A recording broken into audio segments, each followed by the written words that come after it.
Hello friends, welcome to our YouTube channel.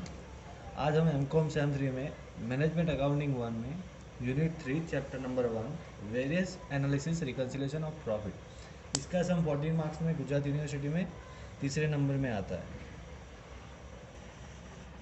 अब आप यहाँ पे देख सकते हैं कि ये क्वेश्चन नंबर 13 का सम है।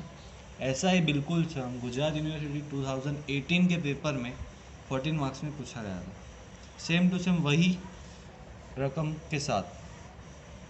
अब आप यहाँ पे देखिए कि यहाँ पे एक आस्था लिमिटेड की कंपनी है जिसमें उसको स्टैंडर्ड कॉस्ट और एक्चुअल डेटा दिया हुआ है।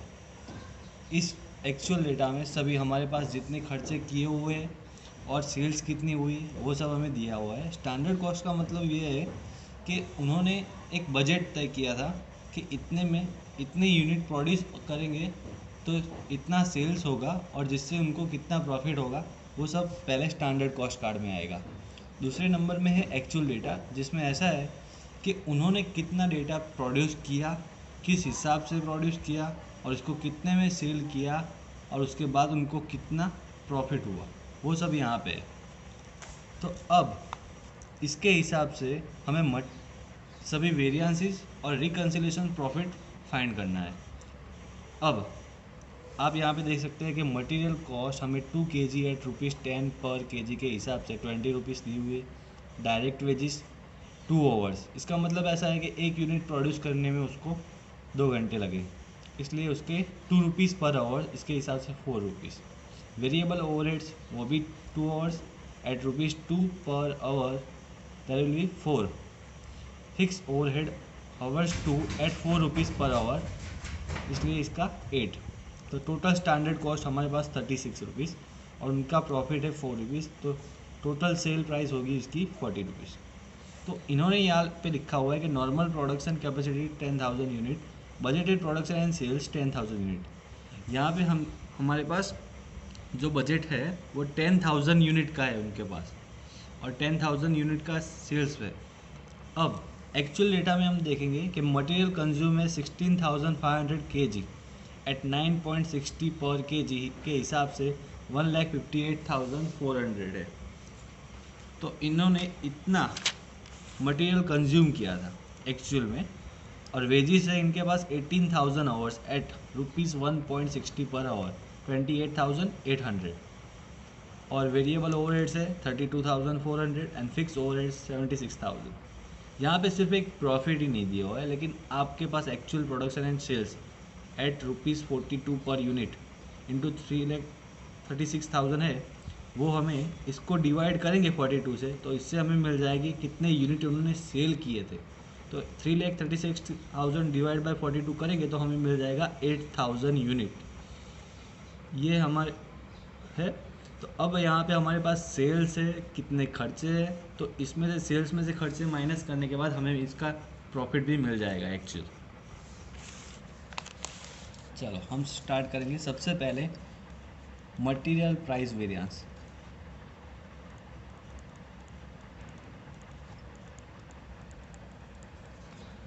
इसके फॉर्मूला इसमें दिए हुए आगे, फिर भी एक्चुअल क्वांटिटी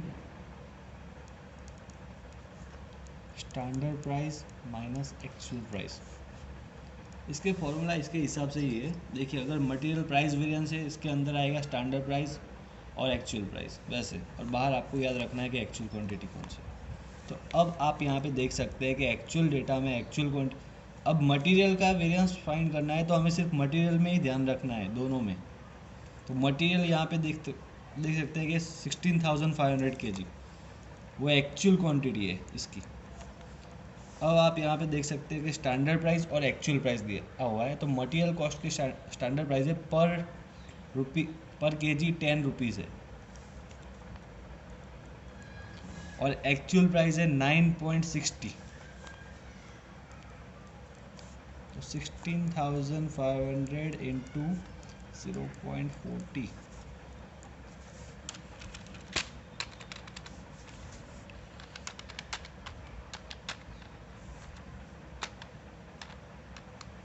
तो 6,600 हमें मिलेंगे प्लस में, यानी कि यहाँ पे हम लिखेंगे F। अगर प्लस में आंसर आता है तो एफ और माइनस में यू। अब सेकंड नंबर जो फाइंड करना है मटेरियल यूसेज वेरिएंस। टोटल इसमें अभी 8 वेरिएंस फाइंड करने हैं हमें, जो इसके हिसाब से ये material price variance, material usage variance, labour rate variance. जो लेबर है वो वेजिस वही है, वेजिस यानी कि जितना खर्चा उन्होंने लेबर को दिया है वही है। उसके बाद labour efficiency variance, variable overhead expenditure variance and variable overhead efficiency variance and fix overhead budget variance and fix overhead volume variance. Total 8 हमें वेरिएंसेस फाइंड करने हैं। अब मटेरियल यूसेज वेरिएंस का आएगा अब formula standard price into standard quantity minus actual quantity. अब standard price आप यहाँ पे देख सकते हैं कि 10 रुपीज़ हमारे पास है ही, मटेरियल का है तो मटेरियल का ही ध्यान रखना है हमें, और स्टैंडर्ड क्वांटिटी हमें अभी नहीं दी हुई है, तो एक्चुअल क्वांटिटी है हमारे पास वो 16,500। अब आपको मैंने जैसे कहा कि यहाँ पे हमारे पास 10,000 यूनिट का बजट है और यहाँ पे हमने एक्चुअल में 8,000 यूनिट का सेल किया है, तो अब उसके हिसाब से हमें स्टैंडर्ड क्वांटिटी में देखना है कि मटेरियल जो हमारे पास है 2 kg, एक यूनिट बनाने में उनको 2 kg का मटेरियल चाहिए, इसलिए हमारे पास 8,000 यूनिट है, तो 8,000 मल्टीप्लाई बाई 2 करेंगे तो हमें 16,000 मिल जाएगी, वो है स्टैंडर्ड क्वांटिटी। इसके हिसाब से हमें 16,000 मटेरियल यूज़ करना है, तो इसका माइनस में 500 बचेगा, तो इसका आंसर आएगा माइनस में 5,000, इसलिए हम यू लिखेंगे। Third number labour rate variance,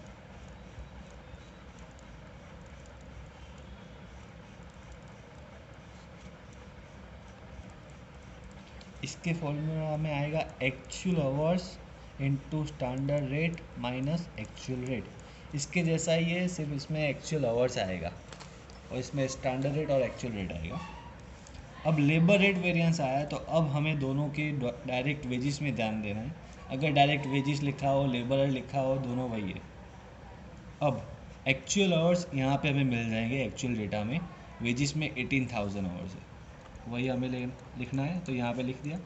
उसके बाद हम स्टैंडर्ड रेट देखेंगे, डायरेक्ट वेजिस का स्टैंडर्ड रेट है 2 रुपीज़ पर आवर और एक्चुअल रेट है 1.60 रुपीज़ पर आवर। तो 18,000 इंटू ये प्लस में आएगा 0.14 एंड इसका आएगा 7,200 प्लस। इसके बाद लेबर एफिशिएंसी वेरिएंस,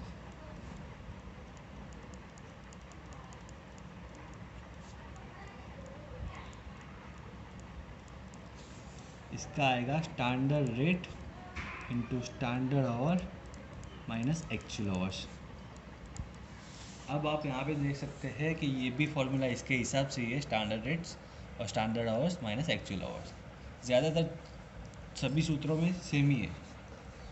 अब स्टैंडर्ड रेट हमारे पास दिया हुआ है 2 रुपीज़, तो यहाँ पे लिख देते हैं।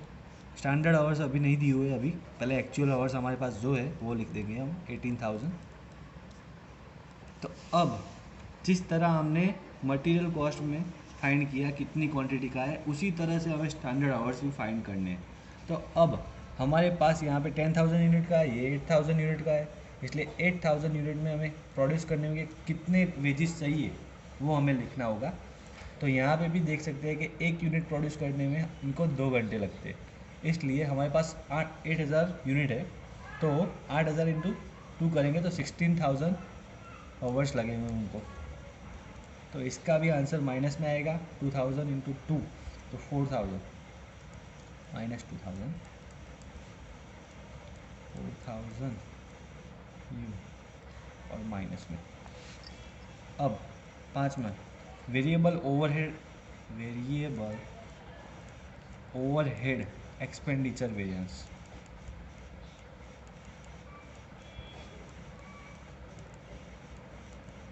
इक्वल टू, ये जो फॉर्मूला है वही का वही आएगा, actual hours standard rate minus actual rate. लेकिन यहाँ पे ऐसा है कि हमारे पास वेरिएबल ओवरहेड में आप देख सकते हैं कि इन्होंने एक्चुअल रेट नहीं दिया हुआ है इसका एक्चुअल आवर्स तो उतना ही लगेगा जितना वेजिस है। इसका मतलब यहाँ पे देखो 18,000 घंटे लगे उनको वेजिस में, लेबरर में, तो वेरिएबल ओवरहेड्स में भी उतने ही लगेंगे 18,000 आवर्स। तो अब यहाँ पे हमें कुछ फॉर्मूला का इस तरह से डिवाइड करना है, actual hours into standard rate minus actual hours into actual rate. अब इसमें ऐसा है कि एक्चुअल आवर्स हमारे पास 18,000 आवर्स है और स्टैंडर्ड रेट इसका दिया हुआ है वेरिएबल ओवरहेड एक्सपेंडिचर का 2 रुपीज़ पर आवर। तो 2 रुपीज़ यहाँ पे हम लिख देंगे और यहाँ पे जो actual hours into actual rate है वो यही रहेगा, क्योंकि इसके एक्चुअल आवर्स 18,000 आवर्स है पर इसका एक्चुअल रेट नहीं दिया हुआ है, लेकिन उन्होंने डायरेक्टली हमें दिया हुआ है कि 32,400। तो हम डायरेक्टली लिख देंगे 32,400। तो 18,000 टू 36,000 32,400 3,600 प्लस में आएगा इसका आंसर एफ। अब 6 में वेरिएबल ओवरहेड एफिशिएंसी भैया,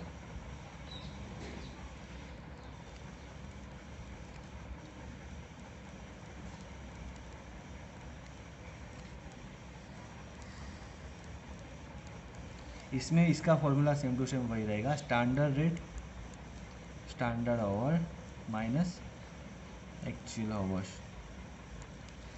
तो स्टैंडर्ड रेट में हमारे पास 2 रुपीज़ यहाँ पे दिए हुए थे, तो 2 रुपीज़ यहाँ पे लिख दिए। यहाँ पे हमारे पास एक्चुअल आवर्स थे 18,000, तो वो भी हम लिख देंगे हम यहाँ पे 18,000।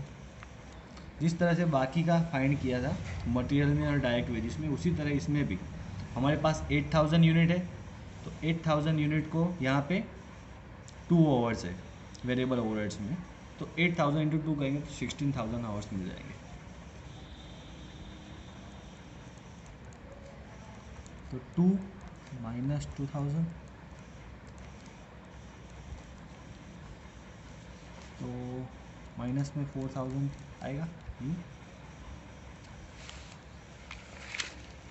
अब हमें यहाँ पे 7 में फिक्स ओवरहेड बजट वेरिएंस आएगा, फिक्स ओवरहेड बजट वेरिएंस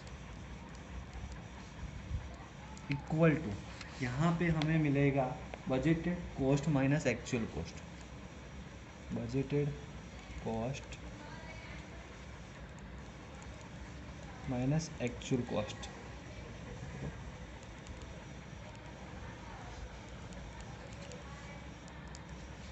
अब यहाँ पे फिक्स ओवरहेड में आप देख सकते हैं कि जो बजटेड कॉस्ट है तो वो हमें स्टैंडर्ड कॉस्ट में मिलेगी बजटेड कॉस्ट, और एक्चुअल कॉस्ट यहाँ पे मिलेगी।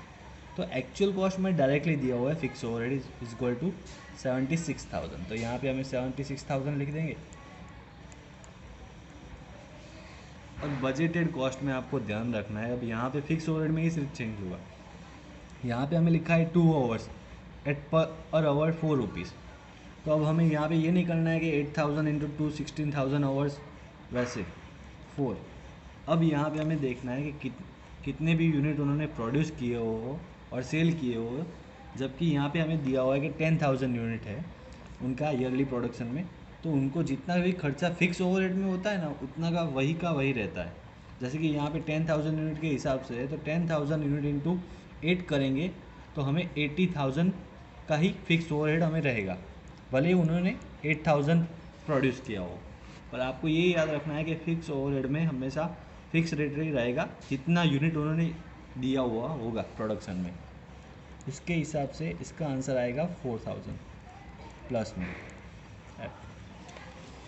अब 8वां फिक्स ओवरहेड एफिशिएंसी वेरिएंस, नहीं sorry fix overhead volume variance.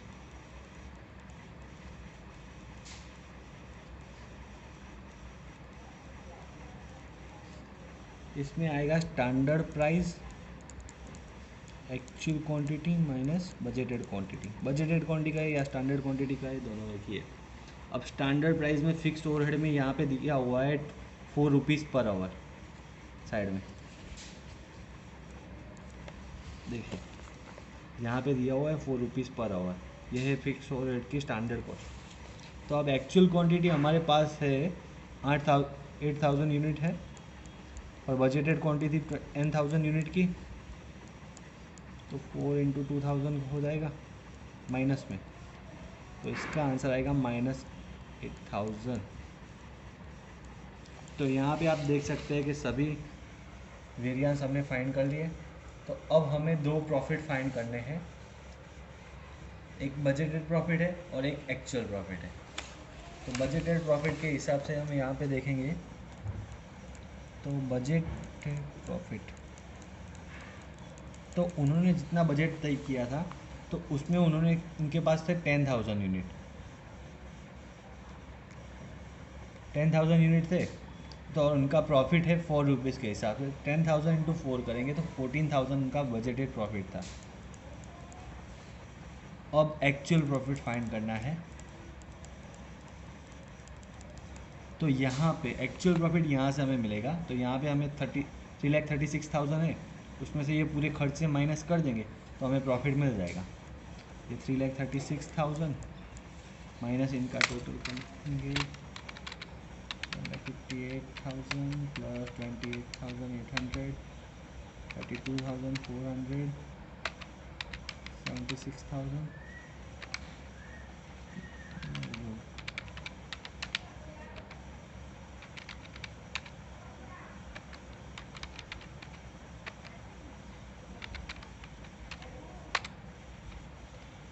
ये 1,95,100 माइनस 2,70,000, 2,00,000। इसका टोटल खर्चा 2,95,600।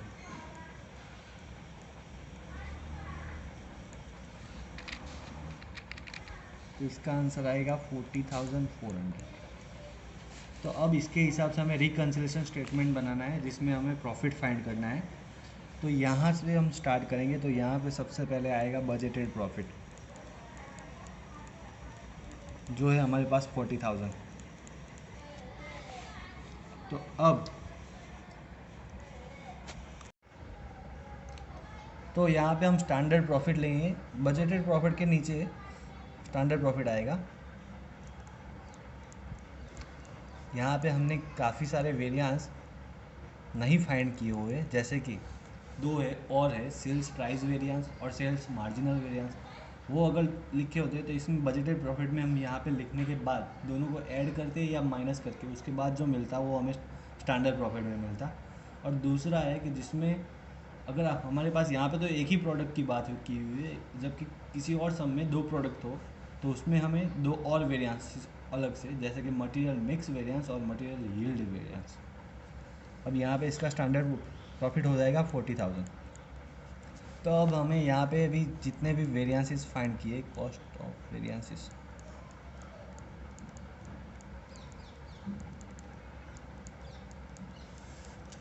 तो अब हमारे पास यहाँ पे देखिए जितने भी वेरिएंसेस है, material price variance MPV short form में लिख रहा हूँ मैं, material usage variance, labour rate variance, labour efficiency variance and variable overhead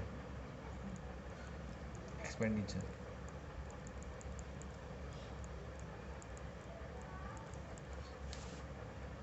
और वेरिएबल ओवरहेड एफिशिएंसी।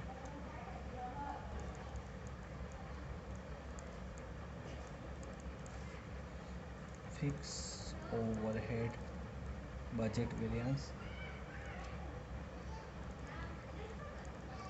और फिक्स ओवरहेड वॉल्यूम वेरिएंस।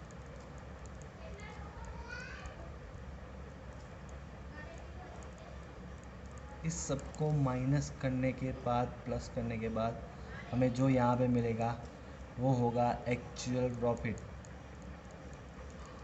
जो हमें लिया हुआ है 40,400। यही हमारा आंसर है। तो यहाँ पे material price variance 6600, material usage variance 5000, यहाँ पे 7200 लेबर रेट वेरिएंस और लेबर एफिशिएंसी वेरिएंस -4000 और लेबर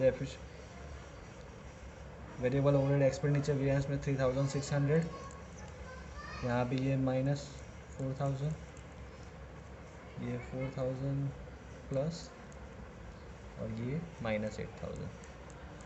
तो ये सब हम यहाँ पे टोटल करेंगे। उसके बाद 40,000 प्लस 6,600 माइनस ये 40,000 में प्लस करने हैं माइनस करने ये सब है 12,000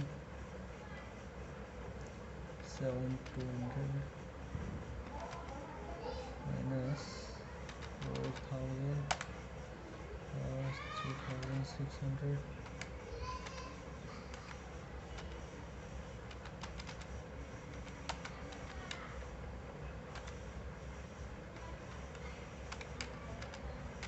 आप देख सकते हैं कि यहाँ पे आंसर आ गया 40,400। तो इसके हिसाब से यहाँ पे हमें एक्चुअल प्रॉफिट मिल जाता है, तो इसलिए हमें पता चल जाता है कि ये हमारा आंसर सही है कि नहीं है। तो इसके आपको डायरेक्ट ही यहाँ पे 14 मार्क्स मिल जाएंगे। ये गुजरात यूनिवर्सिटी में 3rd नंबर का क्वेश्चन आता है। अगर आपको हमारा ये वीडियो अच्छा लगा हो तो लाइक कीजिए, शेयर कीजिए और कमेंट करें कि हमारा वीडियो आपको कैसा लगा है, और सब्सक्राइब करना ना भूलिए।